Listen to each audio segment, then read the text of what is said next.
ये मुर्गियाँ एक एक करके अपना चमड़ी उतारती हैं, फिर रगड़ रगड़ के नहाती है और डांस भी करती है।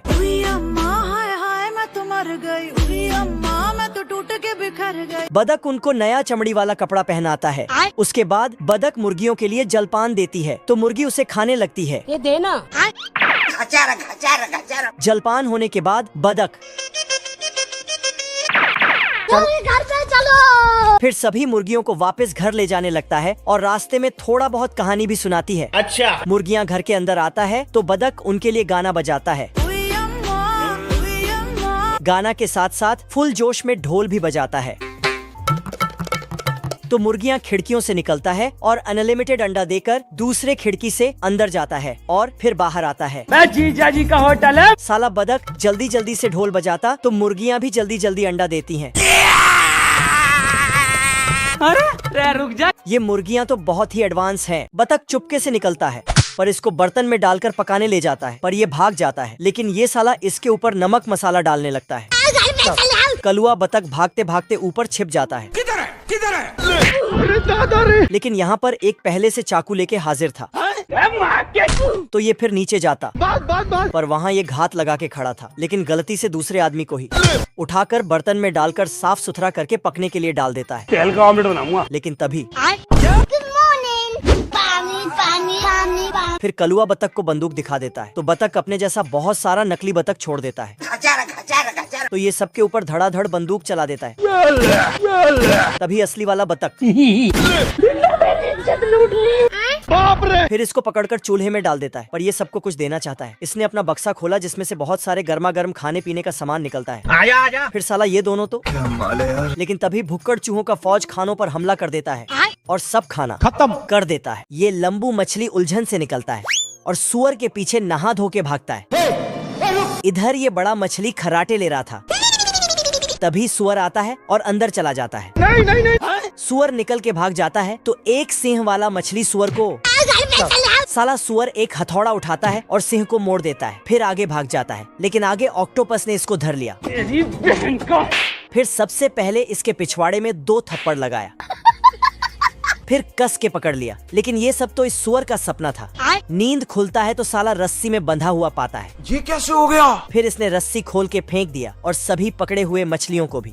फिर नाव चालू करके वहाँ से चला जाता है। अगर आज दानिश भाई जिंदा रहते थे ना, अबे साले ये सब करने आए थे। बिल्ला सुबह सुबह गांजा फूंककर चूहे को माउस समझ लिया होता है। आज बाटा भाई का तेल निकलेगा और इसे दबा दबा कर गेम खेल रहा होता है। खाओ माँ कसम। अरे एलविश भाई के आगे कोई बोल सकता है क्या? नेटवर्क के लिए बिल्ला होममेड टावर बनाया होता है। क्या कारीगरी है इस फनकार ने, तो खुदा की कुदरत को ही बदल कर रख दिया। तभी शॉर्ट सर्किट होने से बिल्ला समेत चूहा भी गेम के अंदर घुस जाता है। अंदर आते ही गेम में बिल्ले का 4-5 जुड़वे चेले बन जाते हैं। कंग्रेचुलेशन। और ये सारे मिलकर चूहे का मारने जाते हैं। तभी चूहे के भी उतने ही जुड़वे बन जाते हैं। अब तू गया बेटा। लेवल सबके निकलेंगे। फिर ये दोनों टीम गोले से ओला बरसाने लगती है।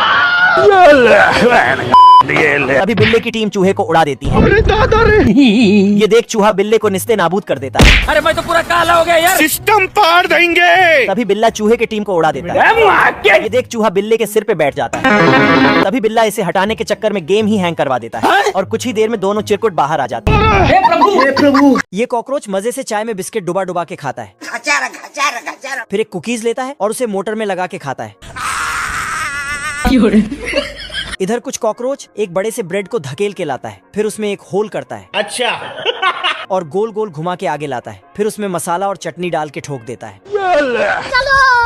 ये सभी कॉकरोच मिलकर खाना चुरा रहा है, जिससे इन्हें ट्रैफिक पुलिस की भी जरूरत पड़ जाती है। बड़े खतरनाक लोग हैं। ये कॉकरोचों ने तो देसी जुगाड़ बना के रखा है। गाड़ी स्टार्ट कर। काम से बोरिंग होने लगा तो बीच में कॉकरोच खेलने में व्यस्त हो जाता है। ये कॉकरोच सब तो टेनिस खेलने में लग गया। सिस्टम पार देंगे। लेकिन इधर कुछ कॉकरोच तो डांस पार्टी कर रहा था। आज की रात मजा हुस्न का। ये सारे कॉकरोच बहुत ही बुद्धिमान हैं। इसने तो किचन के सामान से ही बैंड बाजा बना दिया है। गजब, कुछ समझे दया। भाई यहाँ पे क्या हो रहा है? बिल्ला शेरू को घर से निकालने का बड़ा ही खतरनाक प्लान बनाता है। लो भैया। अच्छा, हमको सिखा रिया है। पर चूहा इसके काले कारनामे का फोटो खींच लेता है। ये बाबूराव का स्टाइल है।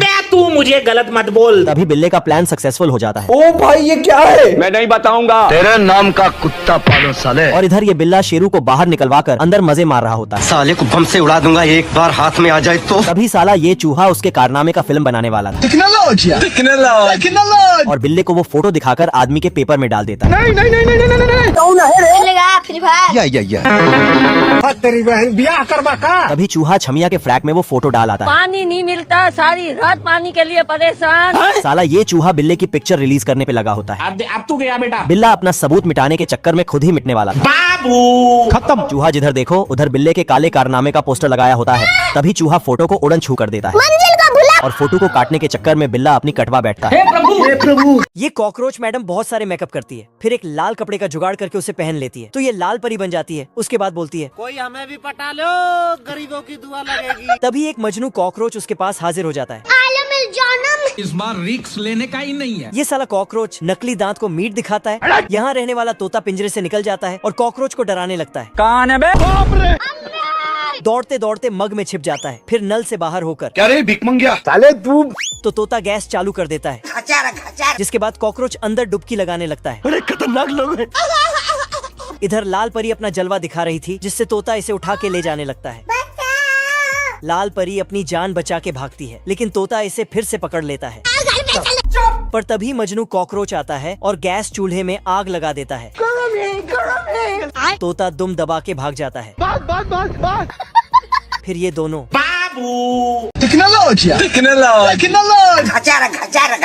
छोटा उस्ताद टैंक का स्क्रू ढीला करके गबरू को धर लेता है। ऐसा कैसे हो सकता है? ये देख गबरू उस्ताद को पानी में दबा देता है। नदीम और बिल्लू सांडा।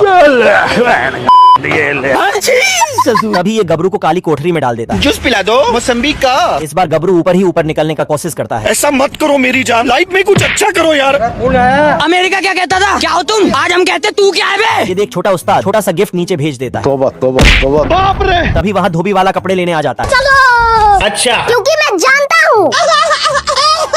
इतने में गबरू जाकर इसमें छुप जाता है, पर धोबी तो इधर ही कपड़ा धोने लगता है। तो बेटे काम कर, सरसों का तेल लगा के उल्टा लेट जा। तभी उस्ताद गबरू को जहाँ से आया था वहीं गुस्सा देता है। बढ़िया तेरी दादागिरी निकाल दूंगा मैं। बेचारा गबरू जेल से भागने की बहुत कोशिश करता है, हम संतोष पागल नहीं। और साला ये छोटा उस्ताद नहा धोकर इसके पीछे पड़ गया होता है। लो भैया, तभी गबरू उसी गोले से उस्ताद को हवे में ही उड़ा देता है अरे बाबा। और इस कबाड़ी को कबाड़ में डालकर ठोकने लगता है। हे प्रभु।